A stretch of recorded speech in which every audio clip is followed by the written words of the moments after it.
అనంతపురం జిల్లాలోని ఒక చిన్న గ్రామం మర్రివానిపల్లె. ఆ రోజుల్లో గ్రామాల్లో ప్రతి ఇంటికి కుళాయి నీళ్లు ఉండేవి కాదు. కాని ఆ గ్రామంలో ఒక పెద్ద బావుండేది. అదే గ్రామానికి ప్రాణం.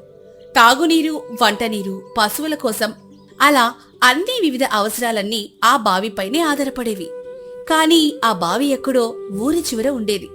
ఇదిలా ఉండగా ఆ గ్రామంలో సుబ్బమ్మ అనే 65 సంవత్సరాల వృద్ధురాలు భర్త చనిపోయి ఎన్నో సంవత్సరాలయ్యింది. ఒంటరిగానే జీవిస్తోంది. ఇవాళ బాగా ఎండగా ఉంది, నీరు త్వరగా ఇల్లు తెచ్చుకోవాలి అని చెప్పి సుబ్బమ్మ బావి వద్దకు వెళ్ళింది. ఆమెకు వయసు పెరిగింది, నడక మందగించింది. కాని ఎవరి సహాయం అడిగేదే కాదు. అప్పటికే చాలా మంది కుండలు వరుసగా ఉన్నాయి. బావి దగ్గర ఒక ఉదయం, అమ్మో, ఏంటివాళ చాలా మందున్నారే, ఇంకా ఇవాళ నీరు తీసుకుని ఇంటికెళ్ళినట్టే. ఈ నీటి బాధ ఎప్పుడు తీరుతుందో ఏమో.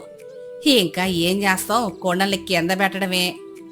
అది గమనించిన రాములు అనే వ్యక్తి, అమ్మా సుబ్బమ్మ, నువ్వు కాస్త తర్వాత రా, ముందు మా ఇంటికి నీళ్లు తీసుకెళ్ళాలి. కాని అలా ఎందుకు బాబూ?